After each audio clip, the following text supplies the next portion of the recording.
Pernyataan sikap Salemba berseru, kampus harus menolak tunduk di tengah kemunafikan. Melihat arah perkembangan ekonomi, sosial, dan politik Indonesia saat ini, kami menyaksikan serangkaian kebijakan penguasa yang jika dibaca secara struktural, sedang menuntun bangsa menuju jurang kebangkrutan sistemik. Sebagai sivitas akademika di Indonesia, kami mengingat bahwa fungsi intelektual tidak boleh terkurung di dalam ruang kelas atau jurnal ilmiah semata.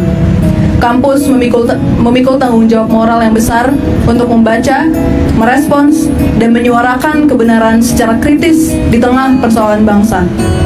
Melalui mimbar bebas Salemba berseru, kami menolak posisi apatis dan berdiri teguh sebagai kompas moral bangsa.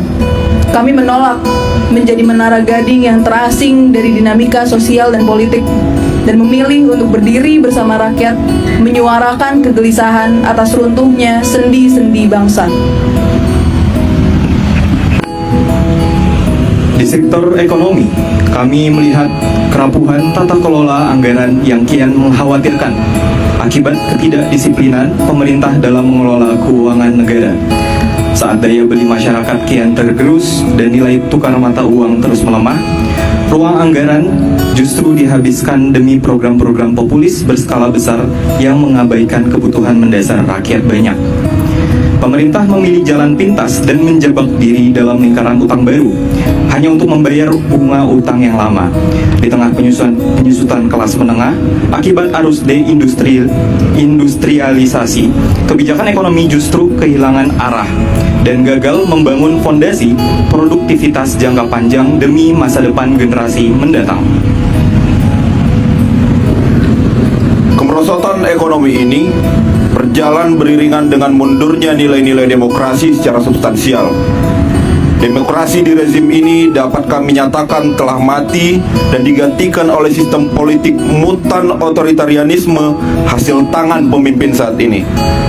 Pemimpin yang secara sadar menggunakan instrumen hukum untuk melegitimasi kesewenang-wenangan, merombak aturan demi membatasi fungsi pengawasan dan memperluas kekuasaan eksekutif secara serampangan. Fungsi saling mengawasi antar lembaga negara telah mati akibat dominasi mutlak koalisi besar penguasa yang syarat dengan benturan kepentingan bisnis. Lembaga-lembaga pengawas buah tangan reformasi untuk demokrasi kini dilemahkan dan rekomendasi kritis mereka terus diabaikan. Gejala ini diperparah dengan meluasnya peran kekuatan militer teritorial di ranah sipil yang mencederai semangat reformasi.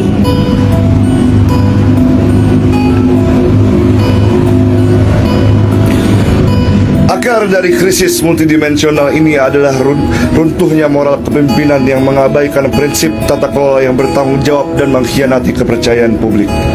Aturan hukum dimanipulasi hanya untuk mempergemuk struktur kabinet demi membagi-bagi jatah kekuasaan kepada fraksi koalisi politik. Tanpa rasa malu, jabatan-jabatan strategis di perusahaan milik negara diobral sebagai alat patronase politik bagi para loyalis dan lingkaran. Dalam kekuasaan pengelolaan sumber daya negara yang seharusnya ditujukan bagi kesejahteraan umum kini dialokasikan secara serampangan untuk kepentingan kelompok dan kerabat dalam rangka industri ekstraktif yang menolak diobati. Sadar bahwa fragmentasi masyarakat sipil hanya akan memudahkan konsolidasi kekuasaan kaum oligarki, kami menyerukan pentingnya persatuan. Oleh karena itu, melalui Salemba berseru, kami menyatakan menolak posisi apatis dalam kondisi bangsa Indonesia yang sudah tidak baik-baik saja. Maka bersolidaritaslah, kampus tetap bersama rakyat, dan kami tetap bersama rakyat. Jakarta, 12 Juli 2026, Sivitas Akademika yang resah. Terima kasih.